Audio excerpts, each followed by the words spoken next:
எப்படி செய்கிறதுன்னு பார்க்கலாம். அதுக்கு நம்ம பட்டை மிளகாய், கடலைப்பருப்பு, உளுந்து, புளி, ஜீரகம், மிளகு, வெந்தயம், கொஞ்சமாக எள்ளு எடுத்துக்கலாம். இது எல்லாமே நம்ம எடுத்து தான் இன்னைக்கு நம்ம எப்படி செய்கிறதுன்னு பார்க்கலாம். வாங்க பார்க்கலாம். ஃபஸ்ட்டு ஒரு கடாயை எடுத்துக்கலாம். நான் கொஞ்சமாக கருவேப்பிலை எடுத்து காய வச்சுருக்கேன். இன்னைக்கு கருவேப்பிலை சாதம் பொடி தான் நம்ம பார்க்க போகிறோம். கருவேப்பிலை கொஞ்சமாக எடுத்து நம்ம காய வச்சுருக்கலாம்.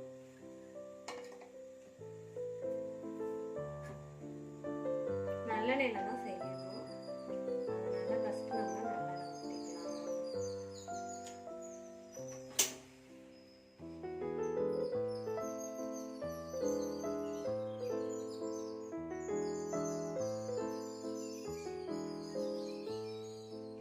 ஃபுல்லாக நல்லெண்ணெயில் தான் செய்யணும்.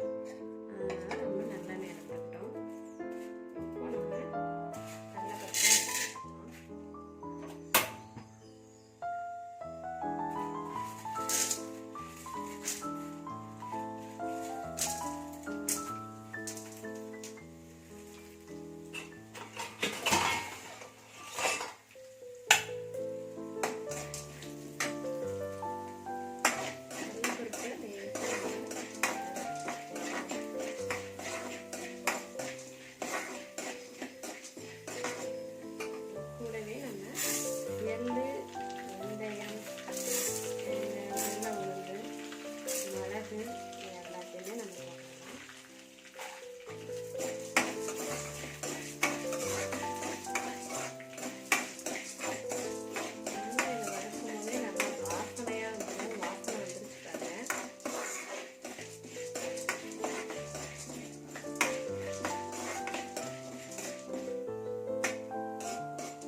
இந்த வாசனை நல்லா கமகமன்னு வந்துடும்.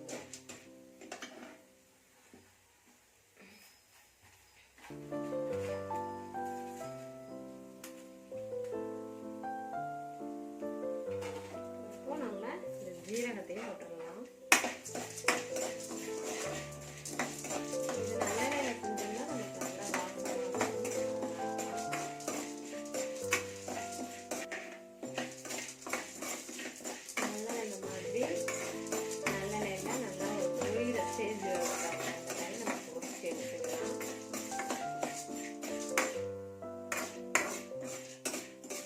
வெள்ளை எள்ளு கூட நீங்க சேர்த்துக்கலாம். நான் கருப்பு எள்ளு தான் சேர்த்துருக்கேன். நீங்க வெள்ளை எள்ளு சேர்த்துக்கலாம்.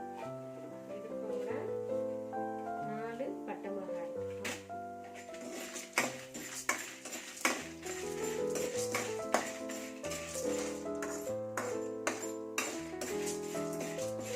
பட்டை மிளகாயும் நல்லெண்ணெயும் நம்ம வறுத்துக்கலாம்.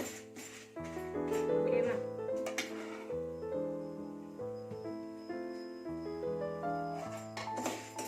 ஃப்ளேம் அதிகமாக வச்சுட்டு வச்சுக்கலாம். ஆனால் அது கொஞ்சம் தீஞ்சிடாமல் பார்த்துக்குங்க.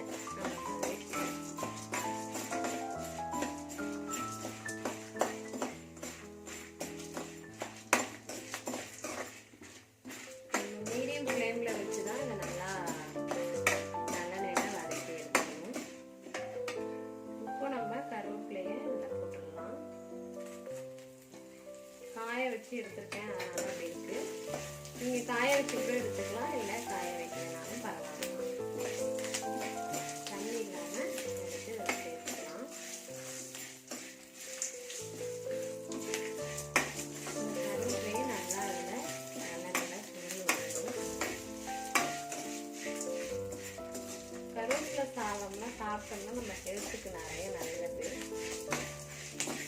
நல்லா சவந்து வருது.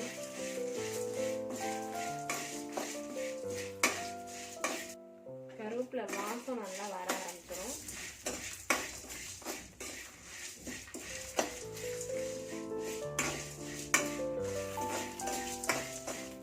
கூட நம்ம லாஸ்ட்டாக கொஞ்சம் புளி சேர்த்துக்கலாம். இல்லை சேர்க்க வேணாம், எனக்கு புளி வேணாம் அப்படின்னாலும் சேர்க்கலாம்.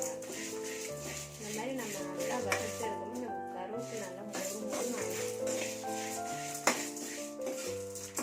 இந்த மாதிரி பொடி பண்ணி நீங்கள் கருவேப்பிலை சாதம் செய்யும் போது செம்ம டேஸ்ட்டாக இருக்கும். சில பேர் கருவேப்பிலையை வந்து துவையெல்லாம் அரைச்சி அதுக்கப்புறமா சாப்பாட்டில் சேர்ப்பாங்க. அதுவும் நல்லா தான் இருக்கும். ஆனால் இந்த மாதிரி நம்ம பொடி பண்ணி சாப்பிடும்போது இன்னும் டேஸ்ட்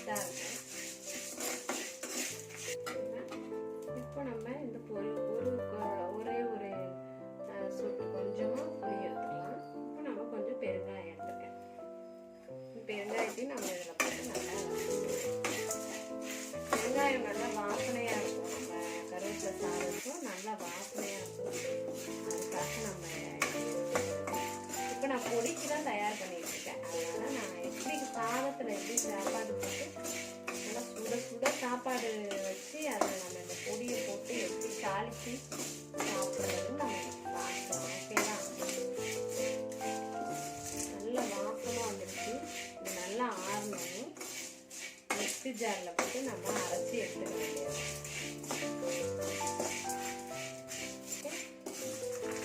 நல்லா பொடி கலக்கி வச்சுக்காது. நல்லா நம்ம எவ்வளோ எண்ணெய் ஊற்றணும் அது எல்லாமே ஒரு மாதிரி கலந்து நல்லா குறை நல்லா அரைச்சி எடுத்துக்கலாம்.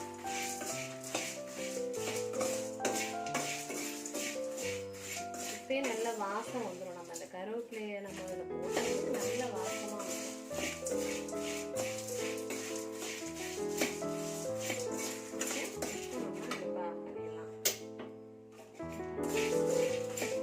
நல்லா ஆறட்டும். நம்ம மிக்ஸி ஜாரில் போட்டு பொடி பண்ணி எடுத்து வச்சுக்கலாம். ஓகேவா? இப்போ நம்ம இதை ஒரு மிக்ஸி ஜாரில் ஆறின பிறகு எடுத்து வச்சு நல்லா நம்ம அரைச்சிட வேண்டியது.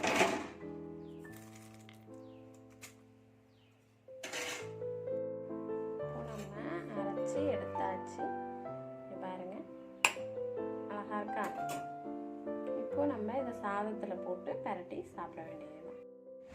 இந்த பொடி அரைச்சி எடுத்த பொடி இருக்குல்ல, இந்த பொடியை எடுத்து சாப்பாட்டில்